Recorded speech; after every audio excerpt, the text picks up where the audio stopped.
example. Let's go to the book of Joshua. Go to the end of the book of Joshua.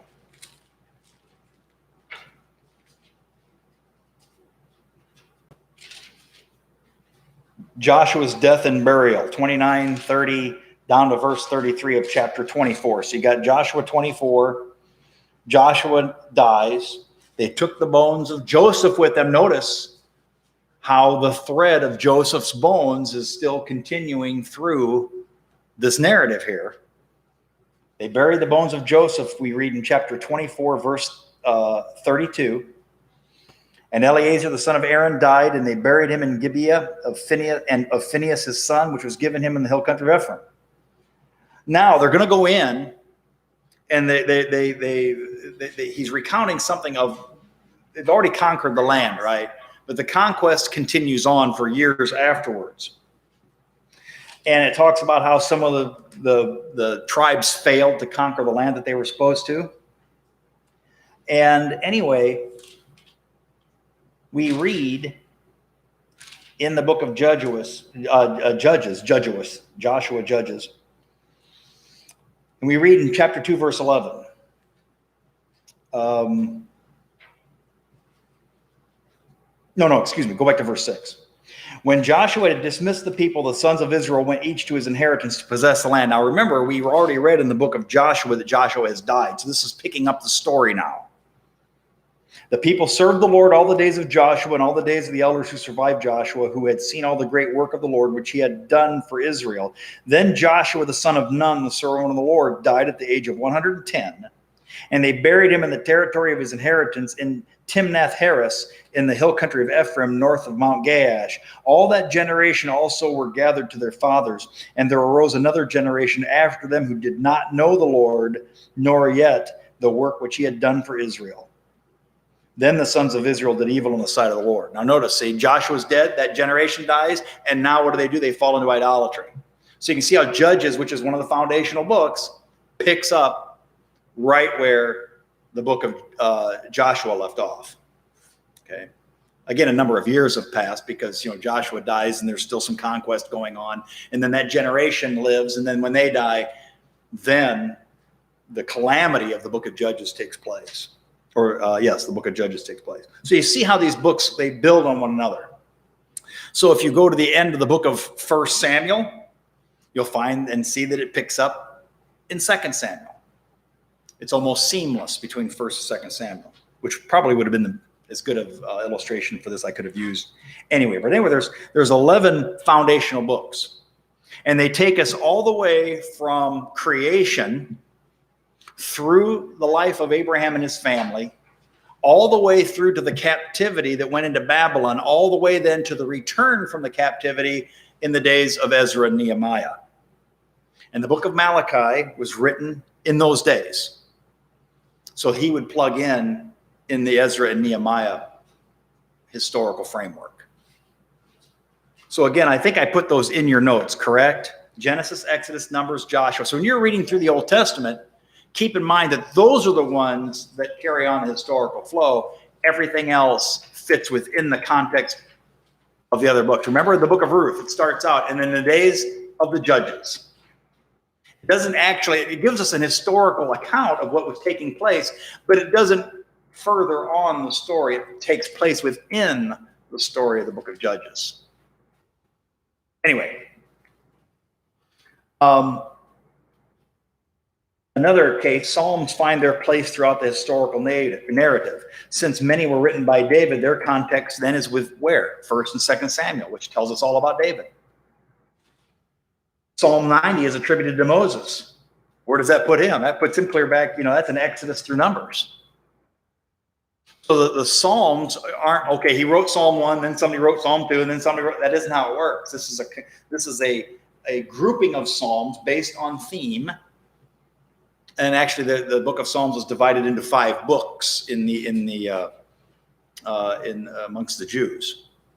And at any rate, those Psalms were written in different historical periods, but they're put together into something that was manageable for liturgical purposes. Daniel chapter 1. Let's look at Daniel chapter 1. Okay? Somebody look that up and read it for us.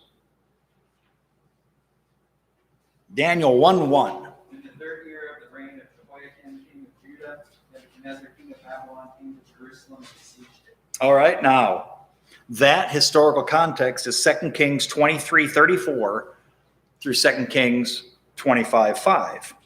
Somebody read Zephaniah 1:1. Now, whoever finds it first gets a star because nobody knows where Zephaniah is.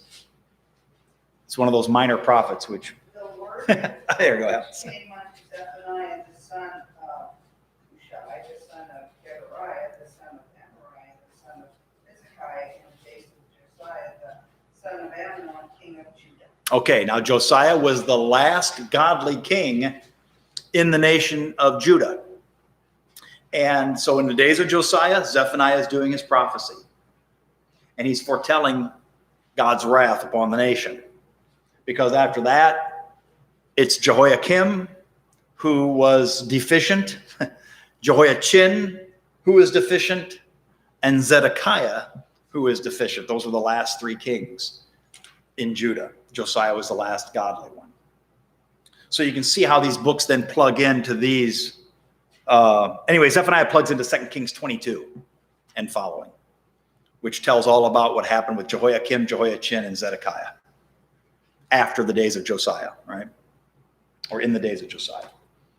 So don't read the Old Testament as though each book follows chronologically the one preceding it. Rather, recognize the 11 foundational books that do follow one another chronologically, and then note how the other 28 relate to them.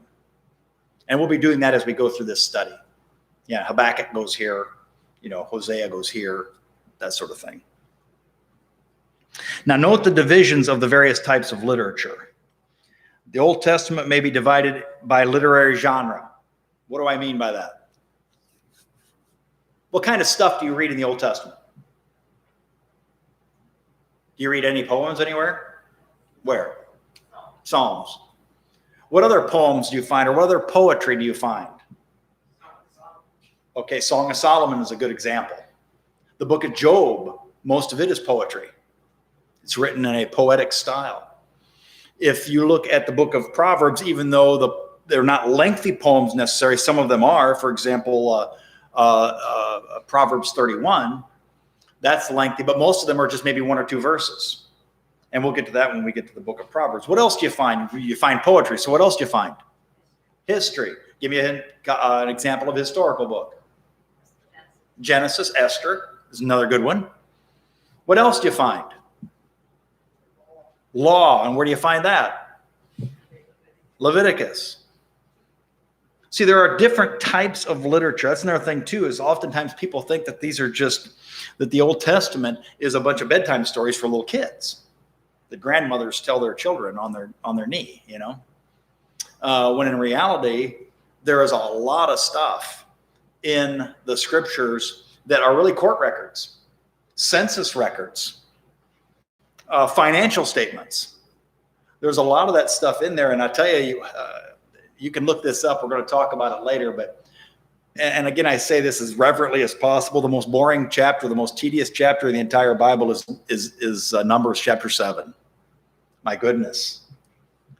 We'll go home and read it for your for your sanctification, as it were, to show you that not everything in the scriptures is equally profitable. It's profitable in the sense that it shows us that God is a God of order, and he takes notes, and he wants his people to be organized, and he wants his people to take care that they're responsible in their worship and in their finances. But it's kind of like just pulling out, the court, the county clerk's minutes from some courthouse meeting from 1942 and reading it. It's important because, like I said, there's a broader principle, but not everything is as exciting as David and Goliath. I mean, that's a great story. Or if you want to read some entertaining stuff that's exciting, read 1 Samuel. My goodness, 1 Samuel is just, even though you know how this is going to wind up, David's on the lam and he's running all the time and he's constantly doing these things to try to escape Saul, and he keeps showing mercy to Saul, and his life is always on the line. And there's one place, that certainly, what does David say? And certainly there is only a hair between me and death, something like that. And that's the way the book of 1 Samuel reads. It's very entertaining and it's very edifying. But it's not all like that. So anyway, there is overlap between these types of literature. You'll find historical stuff in Jeremiah, which is prophetic literature, and much of it is written as poetry. And you'll also find historical accounts in the book of Psalms, for example. Is it Psalm 52, which talks about that account where David goes into the high priest and he gets Goliath's sword and he takes the showbread, and while he's there, Doeg the Edomite, what a great name, Doeg the Edomite, one of my favorites in all of Scripture. But another one that I really like is the sons of Benjamin were Huppam, Muppam, and Ard. Those are good ones. You don't find many children around. You find Joshua's, that kind of thing. You don't find many Muppams and Huppams. But anyhow, you go and look at these scriptures, and you'll find that that's an historical narrative. This took place in historical space and time, so there's an historical element to it. So this is not like, okay, this is a historical book, and this is a prophetic book, and this is a poetic book. There is overlap between them. Now, the Old Testament, let's outline it here. The Old Testament can be outlined in several ways, but one suggestion focuses on the foundational books, or focusing on the foundational books would be from the beginning of creation to the approach to Canaan. Remember in the book of Numbers, in chapter 12, which we'll get to that when we get to Numbers, in chapter 12, the nation of Israel was supposed to go into the promised land then. They had left Egypt a year to a year and a half earlier. God sends them to Kadesh Barnea. They send out spies, but the spies come back and say, we can't do it. Which two spies said we can do it? Who remembers? Joshua and Caleb. They said, no, you people, God has given us this land. I don't care how big the cities are. I don't care how big the people are. The Anakim are there. They're giants, and the cities have walls to heaven. We can't. Yes, we can. So what does God do? Well, what should have taken you a year and a half to get into the promised land is now going to take you 40. So they wandered in the wilderness for 40 years until they eventually get into the promised land. But so anyway, at the end of the book of Numbers, then, is when they finally do. They defeat Sihon, king of the Amorites. They defeat Og, king of Bashan. It's another one of my favorite names, Og. But anyway, they finally defeat them, and then they begin divvying out the land. Remember how Gad and Ephraim and half of Manasseh decided to stay on the east side of the Jordan River instead of crossing over. Remember that? So they begin actually divvying up the land then at the defeat of Sihon and Og. Then they go into the promised land under Joshua. Well, anyway, so then you can go from there to where they are at the cusp of going over the Jordan River into the land of promise. Then from the conquest of Canaan to the monarchy, that would be Joshua through Judges. And actually, the monarchy doesn't begin until about chapter 8 of 1 Samuel. But that gives you a nice breaking point, at the end of the book of Judges. 1 Samuel would be next. But anyway, so then, of course, the first king of Israel was Saul. And of course, he was replaced by David. But anyway, so that would be a great place to stop at the end of the book of Judges. Third, the monarchy, which would be 1 Samuel, all the way through the end of 2 Kings. And then I put within brackets there, we can make a fourth division. It's a 70-year exile wherein Ezekiel and Daniel minister. They are still under the authority of the Babylonians and then the Medo-Persians. Because if you remember what happened in the days of Zedekiah, the nation of Israel actually had been conquered 3 times by the Babylonians under Nebuchadnezzar. And that's when, that was the end of Jeremiah's ministry. And that's when Daniel and Ezekiel are taken into captivity. But in the Old Testament, the Babylonians came in 605 BC, 595 BC, and 586 BC, 3 times. And the last time is when he just wipes out the city completely and takes everybody into captivity.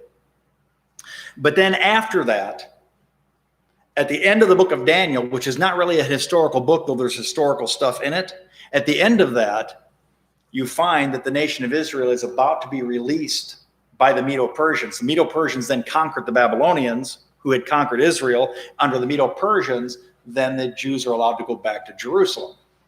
So you have that 70-year gap between 605 and about 535, 36 BC right in there, where you got the 70-year exile. So I put that in there, even though the historical narrative, in a sense, does not carry on. You have prophetic and apocalyptic literature in there. The story then picks up again in the post-exile, and I forgot to put in post-exile, who would be? Who are the 2 books in particular that would carry forth the historical flow of the captivity? Ezra and Nehemiah. And Ezra and Nehemiah is where Esther fits in, which is a fascinating story. That's another one of those stories that you're reading. Even though you know how it ends, it's so much fun to read it. It's so entertaining. It's so edifying.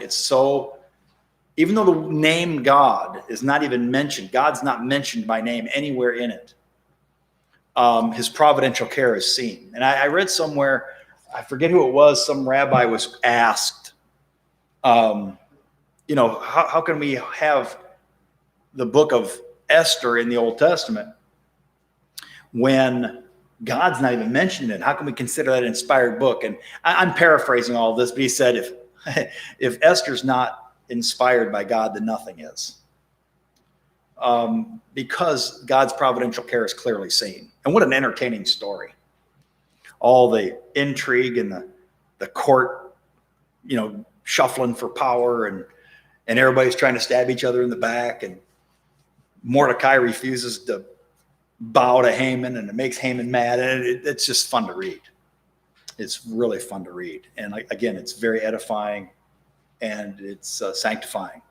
It makes you appreciate the greatness and the grandeur of God and how he works in history. So that would be your outline. Any questions or comments over anything? Sorry about that. I was reading that thing in Numbers the other day where it talked about picking up and leaving, and I couldn't find it anywhere today. And I should have marked it. But it's in the book of Numbers where it says, God told him to pick up and go. And I don't know where it's at. I'll find it for you. Any questions or comments over anything?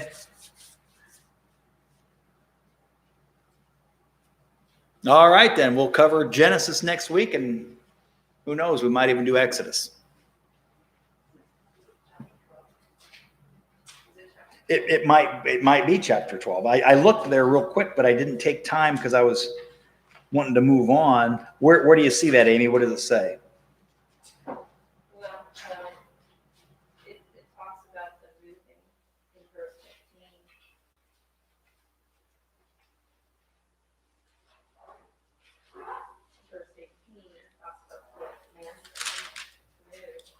Yeah, that's part of it. That's where Miriam gets turned into a leper. Oh, here we go. Chapter 10, verse 11. Now in the 2nd year, in the 2nd month, on the 20th of the month, the cloud was lifted from over the tabernacle of the testimony, and the sons of Israel set out on their journeys from the wilderness of Sinai. So, even though the book of Numbers carries on the historical narrative, the historical narrative doesn't really, in a sense, pick up until there. Because the first 9+ chapters are references to how God ordered the armies and how he wanted when the tribes stopped on their journeys, these 3 tribes would be in the north, these 3 on the west, south, east, and so forth. And a lot of it is the offerings that they brought, and that sort of thing. So anyway, that's where it is, chapter 10, verse 11. That's where the historical narrative picks up again.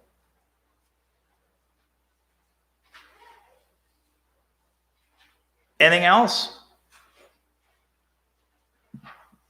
If not, all right, take time to fellowship a little bit together, and we'll be back in the Gospel of John in just a little bit.